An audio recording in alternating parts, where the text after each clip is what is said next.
আল্লাহ রাব্বুল আলামিন কোরআনুল কারীমে ওই চিরস্থায়ী দিনের ভয়াবহতা বর্ণনা করে বলছেন, ওই কিয়ামতের দিনের ভয়াবহতা বর্ণনা করে বলছেন, জাহান্নামের ভয়াবহতা বর্ণনা করে বলছেন, ইয়াউমা ইয়াফিরুল মারউ মিন আখিহি,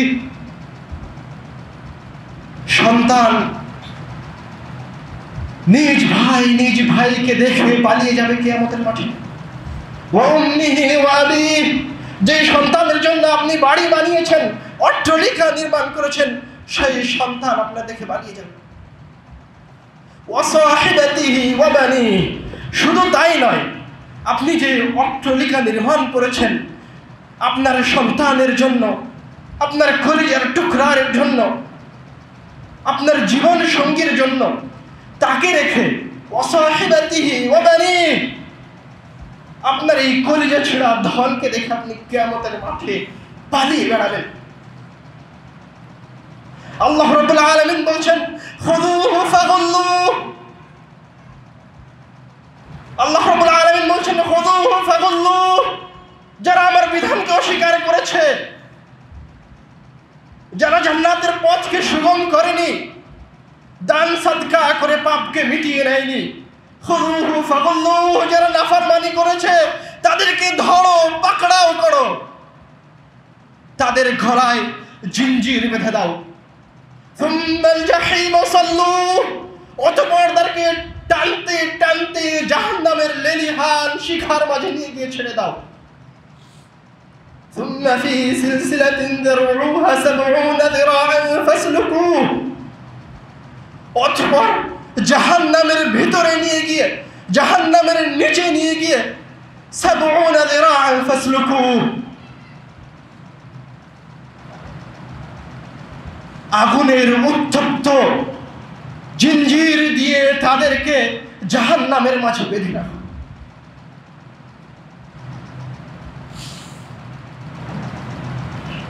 এই যে চিরস্থায়ী জীবন, এই যে আমাদের চিরস্থায়ী থাকার জায়গা পরকাল, এই পরকালের জন্য আমরা কি করেছি? এই পরকালের জন্য আমরা কয় টাকা দান করেছি? আর আমরা ইহকালীন জীবনের জন্য, এই দুনিয়াবী জীবনের জন্য কি করেছি? আপনি আপনার বিবেককে প্রশ্ন করেন, আপনি আপনার বিবেকের কাছে প্রশ্ন উত্থাপন করেন, নিজেকে জিজ্ঞাসা করেন, ওই কবরের জন্য কি করেছি?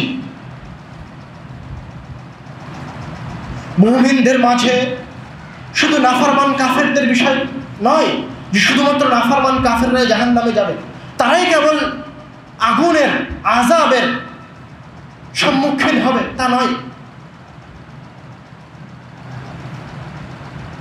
আল্লাহ রাব্বুল আলামিন কোরআনুল কারীমে বলেছেন, মুমিনদের কিছু ভুল ভ্রান্তি থাকবে। তারা যখন মৃত্যুবরণ করবে, তাদেরকে যখন কবরে নিয়ে যাওয়া হবে, মালাকুল মউত যখন তাদের রূহকে নিয়ে যাবে, তখন তারা আল্লাহ রাব্বুল আলামিনকে বলবে, প্রতিপালক আমাকে একটু ফুরসত দিন, একটু সময় দিন, ফাআসাদদাক ওয়া আকুম মিনাস সালিহিন, আমাকে একটা মিনিট সময় দিন, আমি দুনিয়াবী জীবনে ফিরে গিয়ে আমার যে সম্পদ আছে সব দান করে দিব 1 মিনিটের মাঝে, তারপর আমি সালেহিনদের অন্তর্ভুক্ত হয়ে যাব। কেননা মানুষ মারা যাওয়ার পরেই বুঝতে পারবে তার সম্পদের শক্তি কতটুকু, দানের ক্ষমতা কতটুকু, এটা মানুষ মারা যাওয়ার পরে বুঝতে পারবে, ইহকালীন জীবনে বুঝতে পারবে না। এজন্য মারা যাওয়ার পরে আল্লাহ রাব্বুল আলামিনকে বলবে, আমাকে একটুখানি সময় দিন, একটু ফুরসত দিন, ফাআসাদদাক, আমি দান সাদকা করব, ওয়া আকুম মিনাস সালিহিন, সালিহিনদের অন্তর্ভুক্ত হব। 1 মিনিটে শুধু দান সাদকা করা যায়, সালাত আদায় করা যায় না।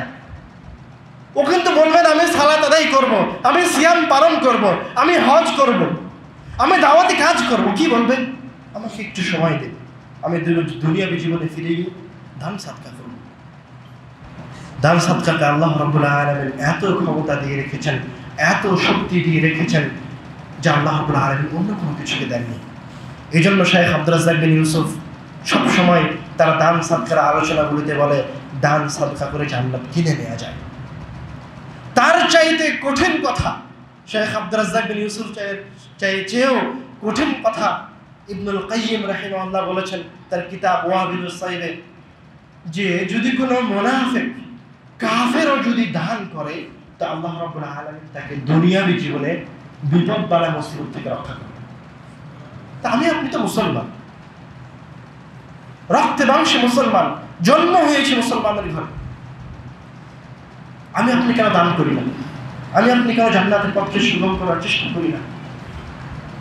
আপনি যা অর্জন করছেন, যা উপার্জন করছেন, তার একটা অংশ আল্লাহ রাব্বুল আলামিনের পথে দান করুন। দান করার আমাদের দেশে অনেক জায়গা আছে। দৈনিক 1 টাকা হলেও দান করুন, 10 টাকা হলেও দান করুন। আপনার সন্তানকে যেটা শিখাবেন সেটা হচ্ছে তার হাতে আপনি 1 টাকা 2 টাকা তুলে দিবেন। আপনার সম্পদ নয়, আপনি দিনে অর্জন করেন 500 টাকা, তো দিনে আপনি তার হাতে 10 টাকা দিয়ে বলেন বাবা যে মসজিদের কোটা আপনার সামনে যাচ্ছে, আপনার সন্তানকে দিয়ে বলেন বাবা এই টাকাটা তুমি মসজিদের কোটায় রাখো, সে দান শিখুক। রাসূল সাল্লাল্লাহু আলাইহি ওয়াসাল্লাম বলছেন যে মানুষ যখন মারা যাবে তখন তার সকল আমল বন্ধ হয়ে যাবে, কি ছাড়া? ইল্লা সাদাকাতুল জারিয়া, সাদকায়ে জারিয়া ছাড়া। আর একটা কি? ইলমুন নাফি', উপকারী জ্ঞান ছাড়া। আর একটা হচ্ছে ওয়ালাদুন সালিহ, সৎ সন্তান। এই 3টা নেকি জারি থাকবে, বাকি সকল নেকি অর্জনের পথ মানুষ মারা যাওয়ার পর বন্ধ হয়ে যাবে। তা আপনি সাদকায়ে জারিয়ার রাস্তাকে উন্মুক্ত রাখুন। আপনাদের সামনে আল জামিয়া সালাফিয়া রয়েছে, শত শত ইয়াতীমকে প্রতিপালন করা হয়, হাজারো দরিদ্র ওই জায়গায় বসবাস করে। কই আপনাকে তো দেখলাম ওই জায়গায় আসতে দান সদকা করতে? কই ঠিকই তো আপনার বাসায় আপনার 10 তলা বিল্ডিং আছে, আজও তো জামিয়া সালাফিয়ার 10 তলা বিল্ডিং হয়নি। এত কৃপণতা কেন আপনার মাঝে? আপনি কিভাবে ইহকালীন মুখী হয়ে গেলেন? কিভাবে আপনি বস্তুবাদী হয়ে গেলেন? কিভাবে আপনি শয়তানের ওয়াসওয়াসায় পড়ে গেলেন? অথচ আল্লাহ রাব্বুল আলামিন কোরআনুল কারীম পরিপূর্ণ করে রেখেছেন শয়তানের কথা বলে। আল্লাহ রাব্বুল আলামিন কোরআনুল কারীম হাদিসকে পরিপূর্ণ করে রেখেছেন। তোমরা যদি দ্রুত বাঁচতে চাও, মুক্তি পেতে চাও, তাহলে দান করো। তোমরা যদি জান্নাতের পথকে সুগম করতে চাও, তাহলে কোরআন তেলাওয়াত করো। আল্লাহ রাব্বুল আলামিন আমাদেরকে আল্লাহ রাব্বুল আলামিনের রেখে যাওয়া কিতাব এবং রাসূল সাল্লাল্লাহু আলাইহি ওয়াসাল্লামের সুন্নাতকে শক্ত করে আঁকড়ে ধরার তৌফিক দান করুন। আল্লাহুম্মা আমিন। আমাদের মাঝে যারা মৃত্যুবরণ করেছে, আল্লাহ রাব্বুল আলামিন যেন তাদের কবরের আযাব মাফ করে দেয়। যারা অসুস্থ মেডিকেলে রয়েছে তাদেরকে যেন আরোগ্য দান করে এবং বেশি বেশি দান সদকা করে আমাদের ইহকালীন এবং পরকালীন জীবনকে যেন আল্লাহ রাব্বুল আলামিন কল্যাণময় করে। আল্লাহুম্মা আমিন। ওয়া আখিরু দাওয়ানা আলহামদুলিল্লাহি রাব্বিল আলামিন। আসসালামু